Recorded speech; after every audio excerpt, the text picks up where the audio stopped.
So we say, okay, we all agree with this. We should all have high self-esteem. Well, what is the problem? Well, the problem is negative emotions.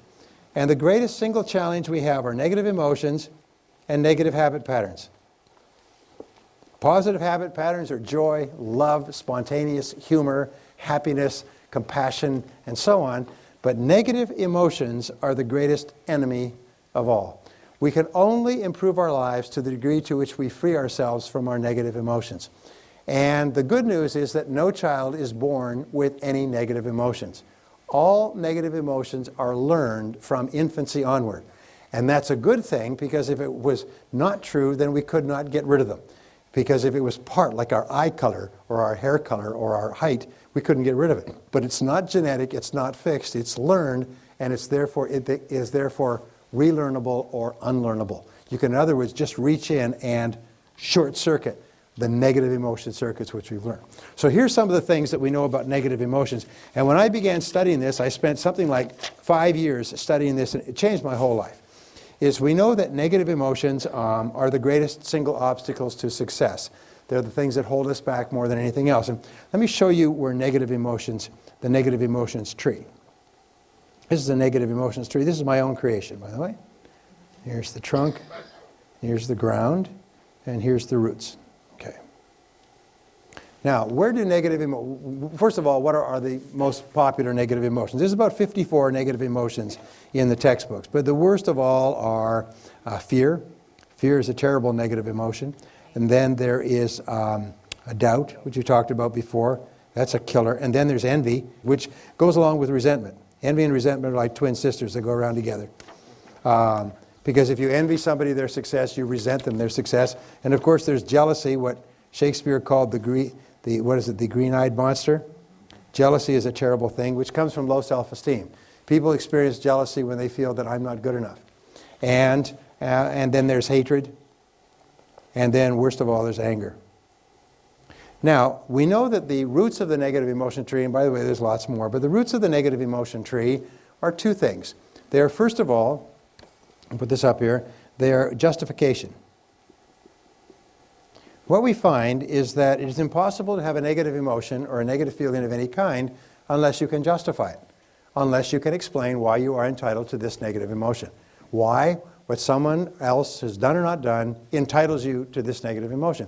So if we stop justifying, in the Bible, which is a book on psychological and spiritual development, in the Bible, in the Sermon on the Mount, it says, judge not that you be not judged. You see, because if you judge, you become a hanging judge, you automatically condemn. If you judge and condemn, you justify, create negative emotions. The worst thing of all is it doesn't affect the other person. It affects you. So if we stop justifying, the negative emotion starts to die. The second part is identification.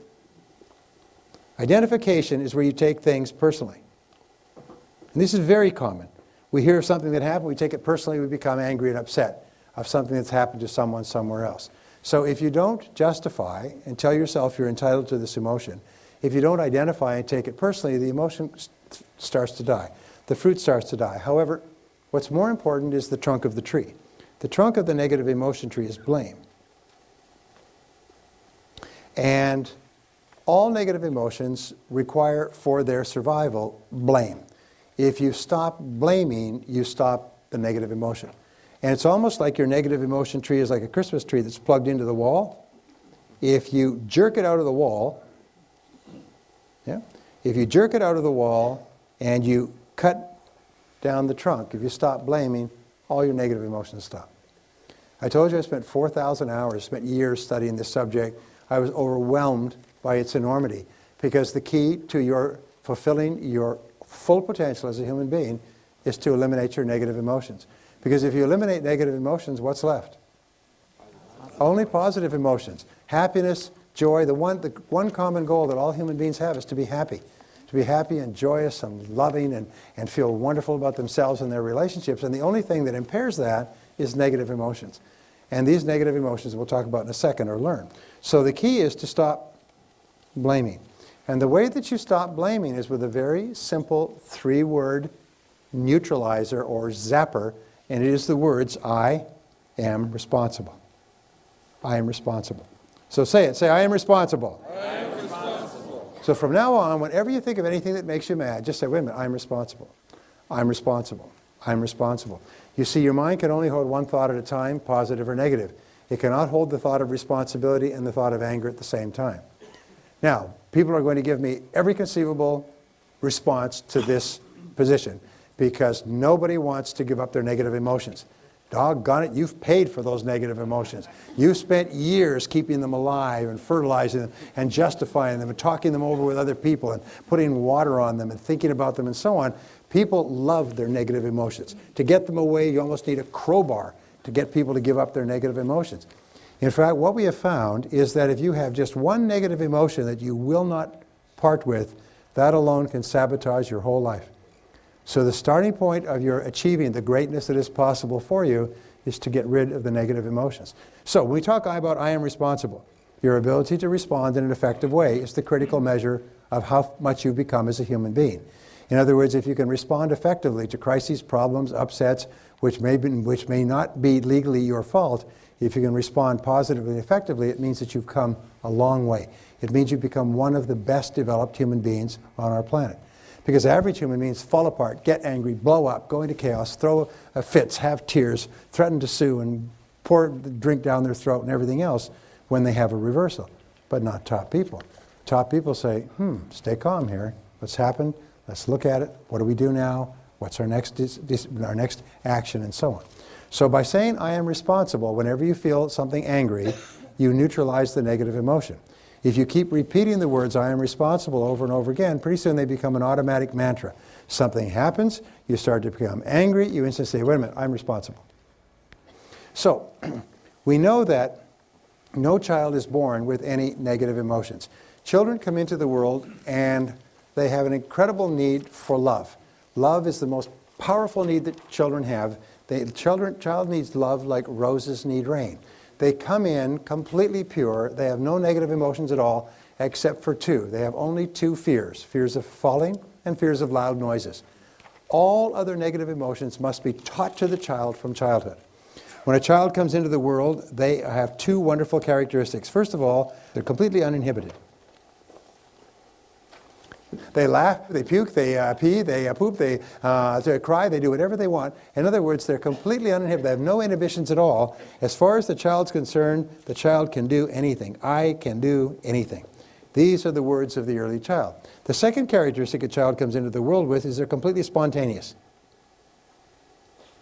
They do exactly what they want. They say what they want. They cry, they gurgle, they pee, they squeal, they play, they do whatever they want. They say, I don't have to do anything. You notice that with children? I don't have to. And so these are the two characteristics. Very early in life, because of mistakes that parents make in upbringing, especially destructive criticism and conditional love or withdrawn love, children begin to develop the two major clusters of negative habit patterns from which all others come. Almost emotional cancers, if you like. The first is they develop the inhibited negative habit pattern, or inhibitive negative habit pattern. The inhibitive negative habit pattern is characterized by the words, I can't. When the child is young, the child wants to touch and taste and smell and feel and get anything and touch things and grab knives and crawl around and run out in traffic. And parents often say, don't, get away from this, stop that, put that down. How many times have I told you? And they punish the child, at an early age when the child is incapable of comprehending why the parent is getting so upset. All the child hears is the parent's angry voice, and sometimes the physical punishment and the shouting and the putting in their bedroom or putting in their crib. The child at a very early age starts to develop this idea, I'm too little, I'm small, I'm incompetent, I'm incapable, I can't. So every time they try something, they get a spank or a punishment, I can't. What happens is that this child begins to form this impression that I can't, and as the child grows, the child begins to extend it to the rest of their world. I can't learn this, I can't do this, I can't get a good grade, I can't get a good job, I can't form a good relationship. As adults, whenever the child is confronted with a new risky proposition for which there's no guarantees, the natural response is, I can't. What if I lose? What if it costs me money? We call this the fear of failure. And the fear of failure is the greatest single obstacle to success in adult life. Now here's an interesting thing, physiologically, is the fears are actually experienced in the human body. And we feel it first of all in the solar plexus, then in the heart, then in the throat, then in the head, and sometimes in the bladder. Well, the next negative habit pattern, number 2, is called the compulsive negative habit pattern. And the compulsive negative habit pattern, which is the second constellation, is characterized by the words, I have to. And it's associated with what we call the fear of rejection. The fear of rejection, the fear of criticism, the fear of disapproval, which is terribly important to us as members of a society. And the compulsive negative habit pattern is trained into children when they are told at an early age, if you don't, you're going to get this. If you don't do this, then this. And what it's associated with is what is called conditional love. Now, since children need love more than anything else, the threat of taking away the love and approval is terrifying to the child. Terrifies the child. It actually traumatizes the child to have their love taken away. Children need love the way that we need oxygen, or that the patient needs blood. If you pull away the love or give it back and pull it away like this, the child goes into a constant state of turmoil emotionally. As adults, they are hypersensitive to the reactions of others. They can't make any decisions for fear that others will disapprove of it. They are extremely worried about what others may say. They're concerned about the Joneses and everything else. They are so concerned about what others may do that they don't have a mind of their own. Does anybody know what I'm talking about? And this always goes back to childhood and to conditional love, where the love was given and taken away, or maybe never given at all. And what it does, it traumatizes the child. Now, the worst of all, which is what affects most adults, is I have to, but I can't. I can't, but I have to. I have to, but I can't. And they're torn back and forth. Most illnesses, you know, in our society is psychosomatic in origin. Psycho, the mind, makes soma, the body, sick. Prolonged confrontation with these fears makes you physically ill. It actually changes your blood chemistry. It leads to ulcers. It leads to diseases as serious as cancer, strokes, phlebitis, internal congestions. Most skin breakouts are caused by anger and by negative emotions. Most of the problems in our bodies can be associated back one way or another to these. So the antidote to these is whenever you think of something that you want to do, you say, I can do it. I can do it. I can do it. Say, I can do it. And say, when you repeat this, say, I can do it. I can do it. Whenever you think of anything, picking up the phone, calling the customer, taking a chance, just say to yourself, I can do it, I can do it, I can do it, I can do it. And what it does is each time you say that, your fears go down and your confidence goes up. It's almost like they're on a teeter-totter. As you build your confidence, your fears go down. And whenever you feel under compulsion, just say, I don't have to. I don't have to. I choose to do this, but I don't have to. I don't have to. I don't have to. So, one of the critical manifestations of negative emotions that deflates our self-confidence, and you notice this, all these fears hold back our self-confidence. Fears we can't, fears we have to, fears we have to please other people won't like us, we may lose our time or money. All they translate into the worst, one of the worst of negative emotions, which is guilt. Guilt goes around with her twin sister, unworthiness. Is we feel unworthy. Now, it's interesting is that no child grows up with guilt. Most of the main religions in the world have, at a very early stage, inculcated guilt as a fundamental part of their teachings. And they use it at a very early age because the easiest way to control people is with guilt. So there's two reasons why guilt is practiced deliberately. One is for control, and the other is for manipulation. And control and manipulation, why? It's because they work. If you can get your children to feel guilty at an early age, you can control them like on a fishing string for the rest of your life. And what you do it way, first of all, we use destructive criticism. Destructive criticism breaks people down emotionally. And if you criticize them a lot when they're young, they'll feel broken down, their self-confidence is down, their self-esteem is down, and then you use guilt to manipulate them. And the way that you deal with guilt is when anybody ever tries to use guilt on you, you say, excuse me, are you trying to make me feel guilty? And you smile. And they'll say, oh, no, because nobody will admit it. At least not the first few times. You say, that's great, because it doesn't work on me. Guilt doesn't work on me. Oh, good. And then they'll try it again, mother. And you say, excuse me, are you trying to make me feel guilty again? No. And finally, she'll say, yes, I am. You say, well, it's not going to work. It worked in the past, it doesn't work now. Is always say when a person says anything, are you trying to make me feel guilty? That immediately stops the game. The game only works if it's underground. As soon as you bring it up and put it on the table, the game stops. And you don't allow people to make you feel guilty.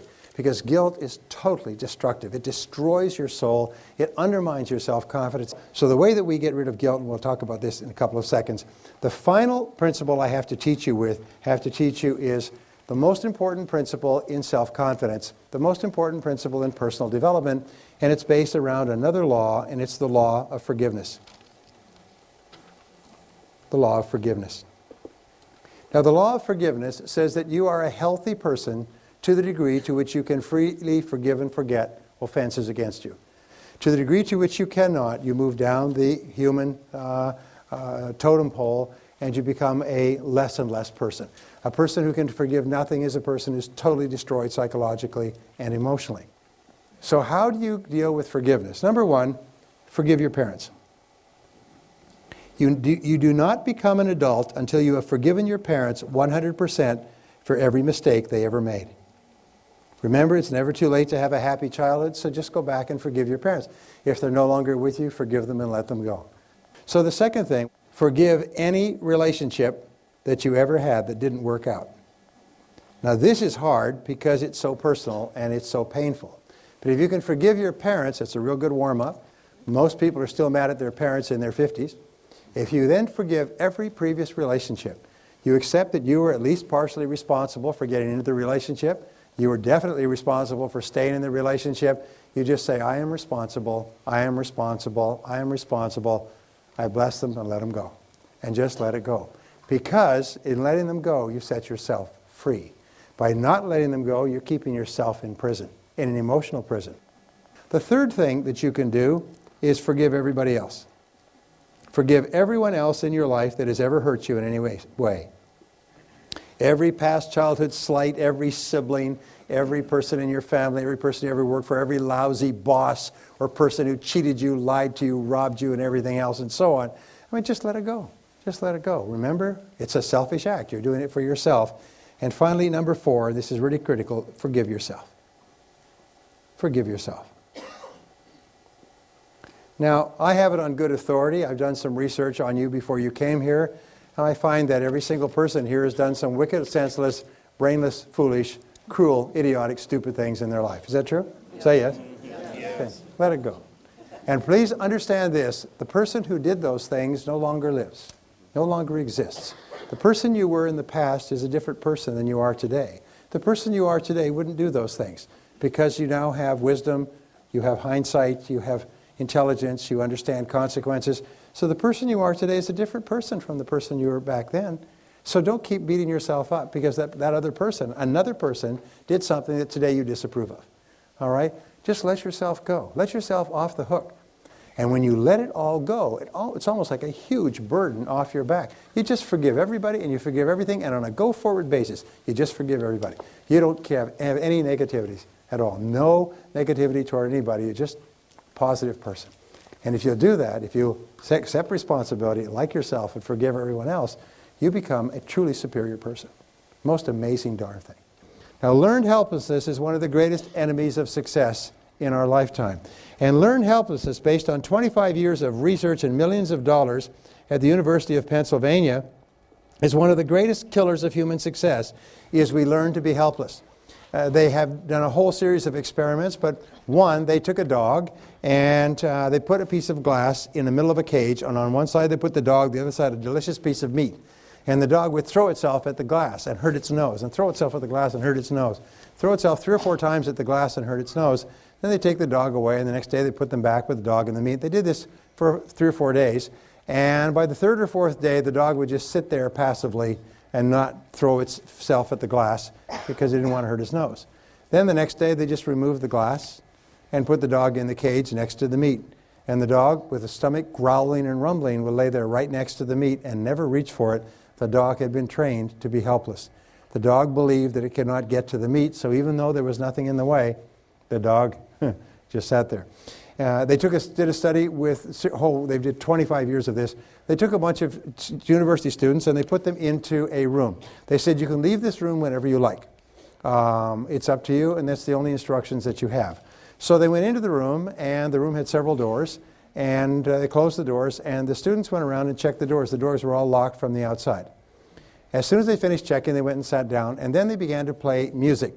Loud music, terrible music, broken glass, trash can music, outrageous music, and they began to increase the temperature in the room. They let a foul odor into the room, and so you had this music and this odor and this heat and everything else, and the students just all sat there. Even though the doors had been unlocked as soon as they tried them, the doors were unlocked, they could have left at any time. They had learned to be helpless with one experience. They say humans can learn to be helpless with a single experience. They can try something and instantly conclude, I can't do that. I'm not capable of it. I can't play a sport, can't cook a dish, can't type a type, can't work a telephone. They instantly conclude that they can't do it. And for the rest of their lives, they're helpless. Now, here's an interesting point. Remember, it's not what a man knows what hurts him, it's what he knows what ain't true. And have you ever had an experience where you felt you couldn't do something and then somebody showed you how to do it properly and you found you could do it quite easily? And suddenly your whole belief system changed. Up to that time, you'd always believed you couldn't do it. From that point forward, you believed that you could for the rest of your life. We talked earlier about self-limiting beliefs. One of the self-limiting beliefs is that we are not capable of doing something. We feel learned helplessness. So it's very important that you ask this question, is it true that I can't do it? And the fact is that if hundreds of thousands of millions of other people could ski or skydive or sell or invest in real estate or build businesses, you can do it as well. Don't ever sell yourself short and conclude that you're helpless. Now, the other problem that people have has to do with Sammy the rat. And Sammy the rat, they took Sammy the rat and they put him into a cage. And on the outside of this cage, there were 4 tunnels. And they waited till Sammy was hungry, and then they put some cheese, a little bit of cheese, at the mouth of the 4th tunnel. Right? Well, when they put Sammy, his little Sammy, into the cage, here he is. Put him into the cage. Sammy's hungry, sniffs around, says cheese around here somewhere. He explores around, and finds the cheese. Aha! Eats the cheese and is happy. Take him out of the cage, keep him for 24 hours. He's hungry again. Put him back in the cage, and the cheese is there. And Sammy explores, but not as much, and he eventually gets to the cheese. The next day, he puts Sammy in the cage. Sammy goes straight to the cheese and eats it and is happy. Then the researchers take the cheese and they move it a little bit further back in the tunnel. Well, Sammy's put into the cage the 4th day. He goes running up to the tunnel. There's no cheese. He looks up at the researcher. He says, "Where's my cheese?" Right? Don't know. So he sniffs around. Sammy goes to the 2nd tunnel and the 3rd tunnel, and the 1st tunnel, whatever.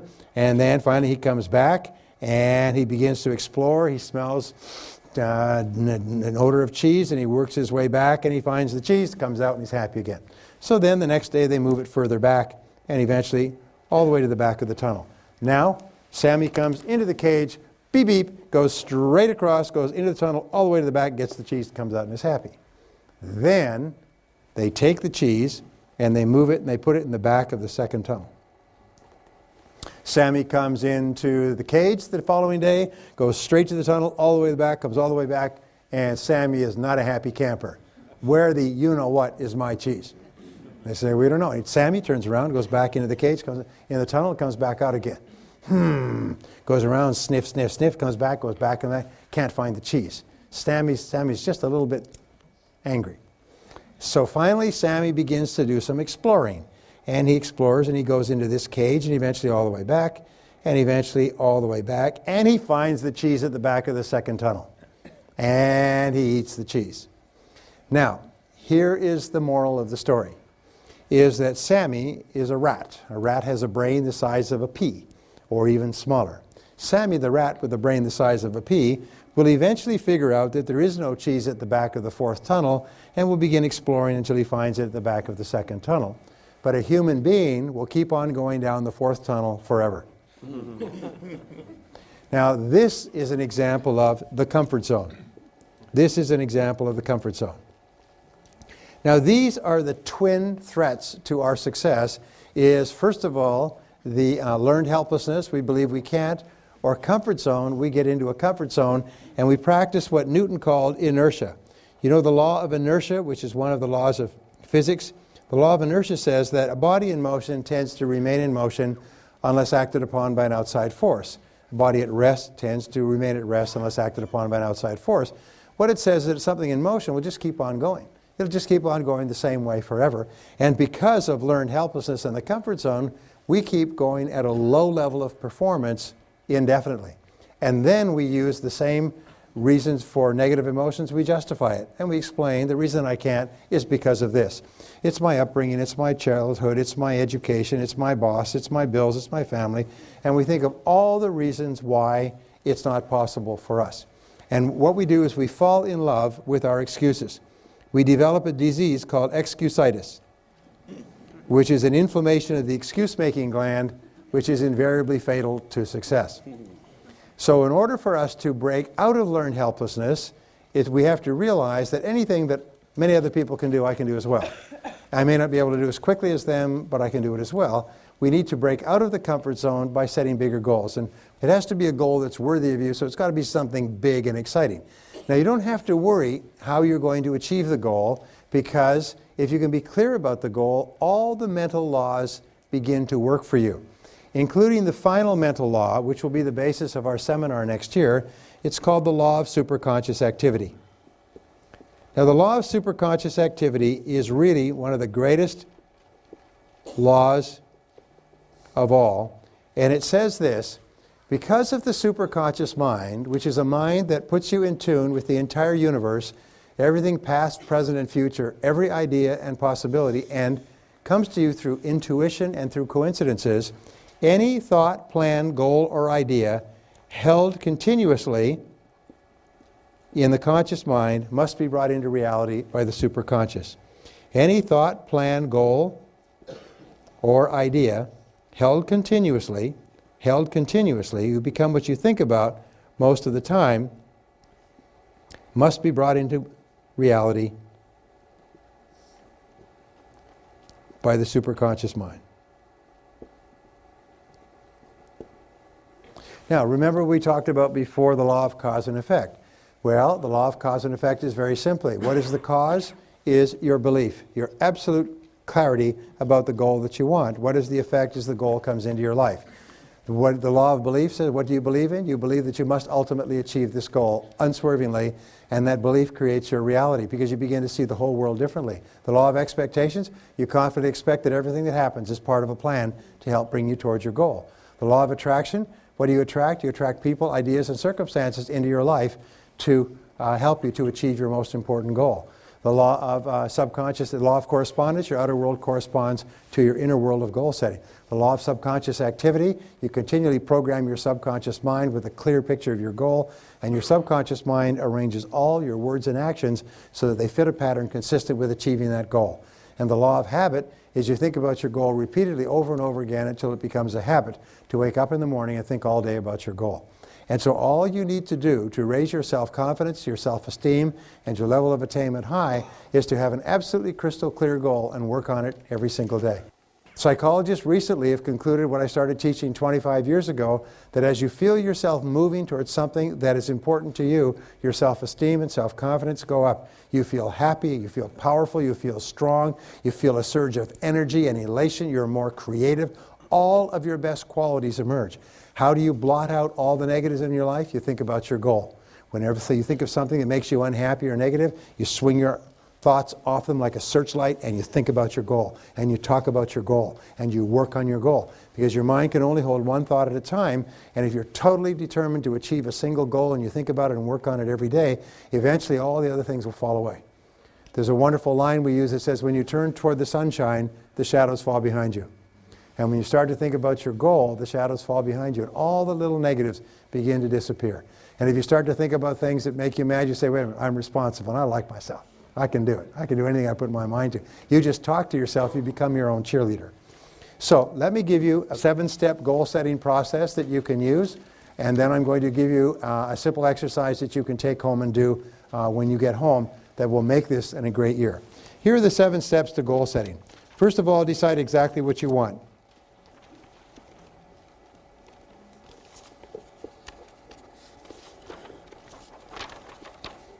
Now the rule is that you need 3 types of goals.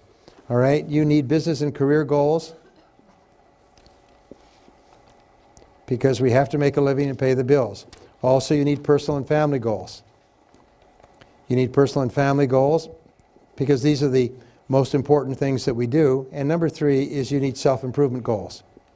Whatever got you to where you are today is not enough to get you any further. You can't get any further in life today with your current level of knowledge and skill. Your business and career goals are the what that you want. Your family and personal goals are the how, or the why you're doing what you're doing, and your self-improvement goals are the how. So decide exactly what you want, and that's the starting point, and make sure you have a balanced set of goals. You can work on 10 to 15 goals at a time, but as we say in a minute, you have to have one major goal. Number 2 is write it down. Write it down, make it specific, and set a deadline. Having a goal without a deadline is like sewing without a knot in the end of the thread. Your life just goes around in circles. So you have to decide exactly what you want. You have to write it down clearly and set a deadline. I always, when I write my goals, I write buy. I achieve such and such, buy. I sell such and such, buy. I accumulate so much money, buy. I weigh so and so many pounds, buy. So that what that does, it tells your subconscious and your superconscious mind that there's a use-by date on your goal, that there's a time frame. And psychologists say that a programmed date acts like a forcing system. It impels you unconsciously to move toward the goal, and by the law of attraction, it begins to attract the goal into your life. And things start to move. There's a law called the law of accelerating acceleration that says when you start toward your goal, your goal starts toward you. And it starts to move toward you at a rapid rate.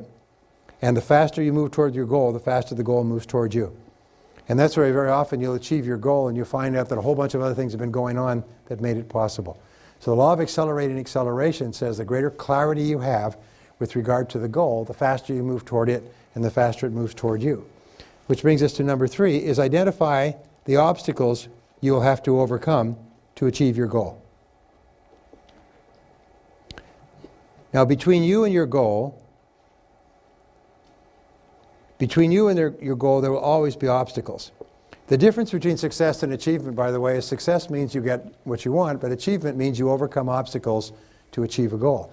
Someone asked me recently on a radio show, what's the difference between a goal and an activity like making sales calls? Well, a goal is something where there's adversity and difficulty and challenge and a possibility of failure. Making sales calls is merely an activity. You can just do it or not do it. Having lunch is not a goal. Going for a walk is not a goal, it's an activity. But a goal is something that's big, measurable, important, that can have an effect on your life. So identify the obstacles. And what we know is that here is you, and between you and anything you want, imagine there's a road, and here's your goal. And on the road, there are detours, and there are construction and side tracks and so on, but there's always one rock that has fallen off the mountain onto your goal. So the question is, what is your rock? What is the major obstacle that stands between you and the achievement of your goal?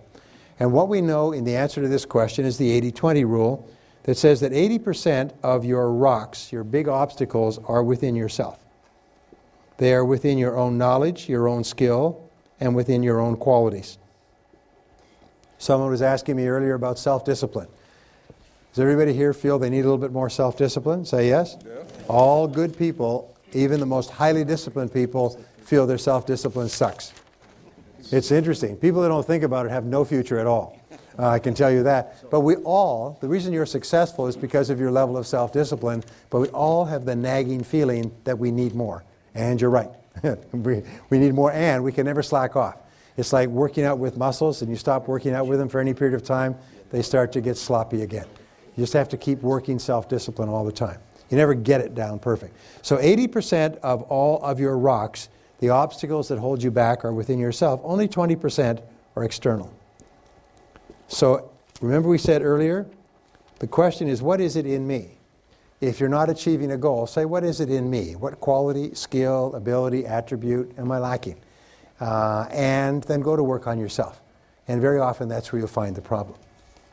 Now, number 4 step in setting goals is identify the additional knowledge and skills you will require. As Les Brown would say, to achieve something you've never achieved before, you have to become someone you've never been before. You have to learn something you've never learned before. You have to apply something you've never applied before. Identify the additional knowledge and skills you will require. Now, here is our discovery, and it's this, is that there's usually one skill that is your rock. It's your major constraint on your success. And the way you discover your one skill is you ask yourself this magic question. This, by the way, is a life-changing, double your income, transform your future question. One of the best I've ever learned. You say, what one skill, if I was excellent at it, would help me the most? You could say, would help me the most to achieve my major goal, would help me the most to double my income, would help me the most to achieve financial independence. Which one skill would help you the most? And when you ask this question, the answer will pop into your mind. And almost invariably, it is a skill that you don't like. It's prospecting, it's closing, it's telephoning, it's something that you don't like to do. Now, why is it that we feel uncomfortable with a particular skill or in a particular skill area? Why? Because we're not good at it yet. We're just not good at it yet, that's all. And however, the good news is that it's a learnable skill. So here's the two rules, which I shared with you in the past. Rule number one is that any skill is learnable. All business skills, all sales skills, all money-making skills are learnable skills. Everyone who has them today at one time did not have them at all and learned them. Everyone who has them today was once uncomfortable and nervous and embarrassed and frustrated with them and has now mastered them. So all skills are learnable. Now here is the tragedy. Imagine that you are meant to earn 2 or 3 or 5 times what you're earning today, and you're only one skill away from doing it. Imagine, and many people go through their whole lives worrying about money when they're one skill away from being at the top of their field. If they were too lazy or too afraid because of learned helplessness, I can't do that, or the comfort zone, oh, I'm doing all right. And because of those two, they never learned the skill necessary to blast them to the top. When you start to win, when you start to get incredible results in life because of your new skills, the difference is phenomenal. And if it takes you a week, a month, a year to learn the skill, the payoff is so great you forget instantly all the work of learning the skill. So don't let yourself be held back because of a missing skill. So the first rule is you're only one is that all skills necessary for success are learnable. The second rule is you are probably only one skill away from doubling your income right now, and you know what that skill is. Don't let that skill hold you back because of learned helplessness or because of anything that's happened in the past. If other people can master that skill, so can you. Is that right? Say yes. Yes. Very important. And if you wonder if you can master the skill, just repeat the words, I can do it. Number 5 is identify the people whose help and cooperation, identify the people whose help and cooperation you will require. You'll need the help and cooperation of your family if you're going to accomplish big goals. You'll need the help and cooperation of your boss. You'll need the help and cooperation of your customers and your bankers and your friends. You'll need the help and cooperation of lots of people. But identify the people whose help, and then ask yourself this question, what's in it for them? W-I-I-F, them. And always start off by saying, what will I give them in order to get their support and cooperation? The average person who accomplishes very little always thinks in terms of how they can get something out of someone else. The top person thinks how they can give something to someone else to get them to want to help them. So always go with the reasons why it's to somebody else's advantage to help you. And it's amazing how much people will support you if there's a reason for them. So who's people, and of all these people, who's the most important person? Who's the most important person in your world whose help you will require in order to be successful? Is it your boss? Is it your major customer? Is it your banker? Is it your spouse?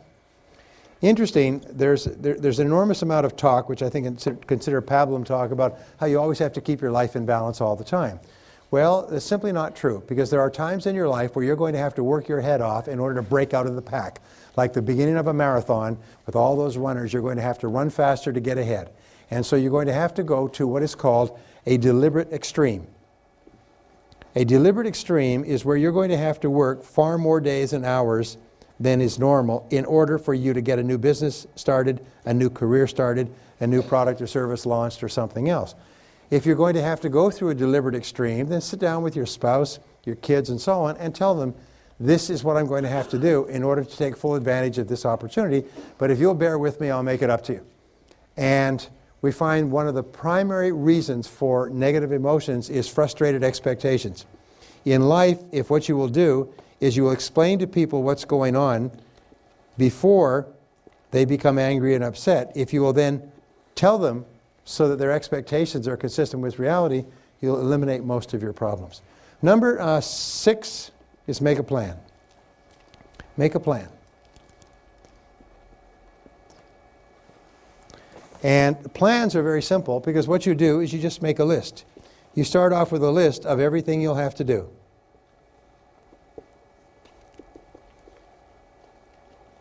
You've already identified it. You know what the goal is. You've broken the goal down into sub-deadlines. You've identified the knowledge you'll require, the obstacles you'll have to overcome, the people whose cooperation you'll require.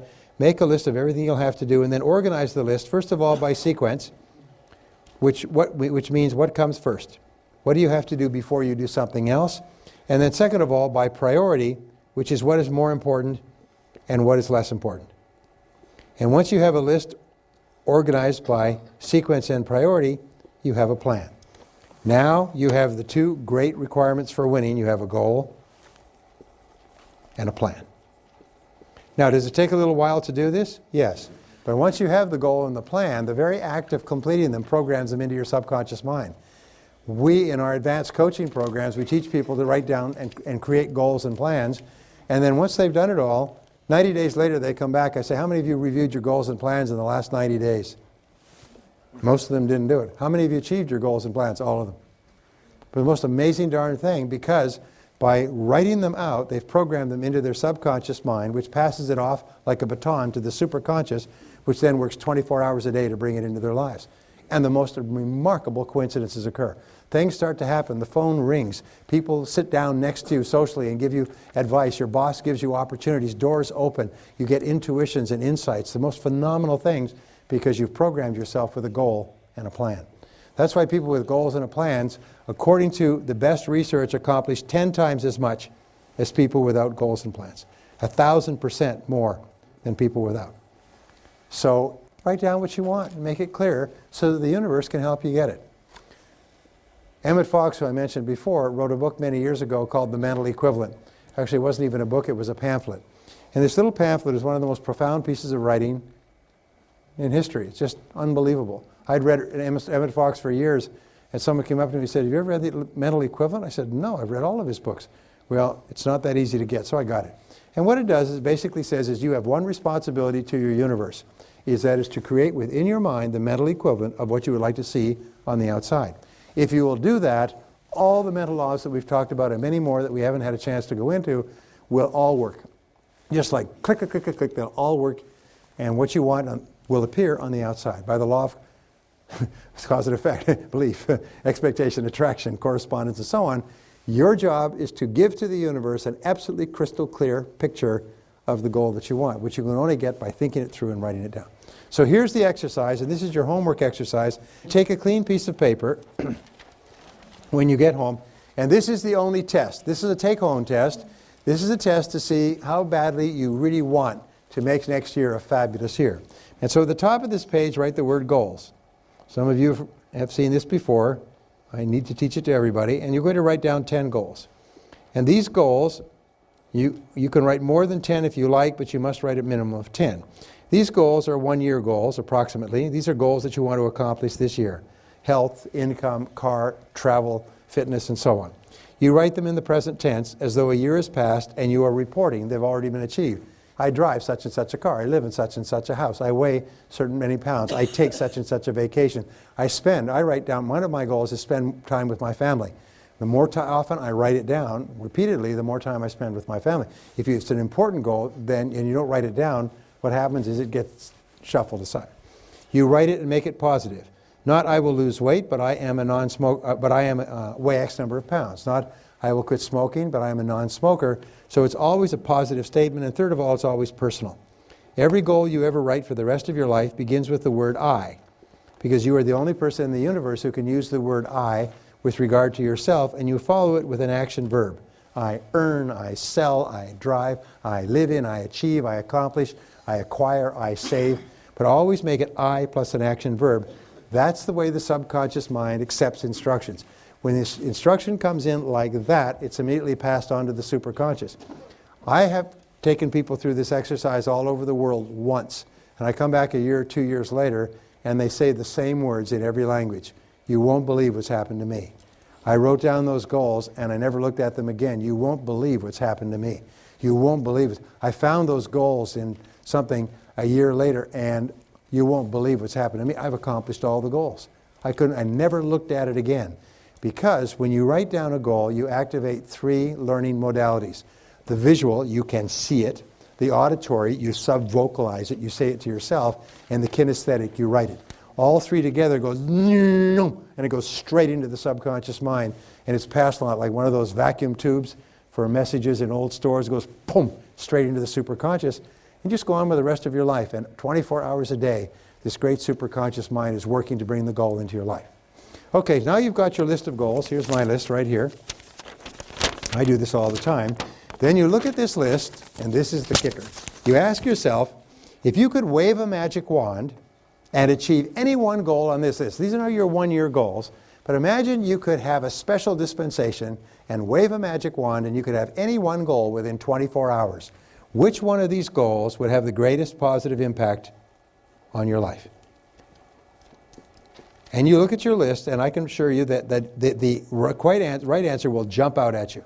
Usually it's a financial goal, because if you achieve a financial goal, it'll have an impact on everything else. But sometimes it's a health goal, sometimes it's a business goal, sometimes it's a relationship goal.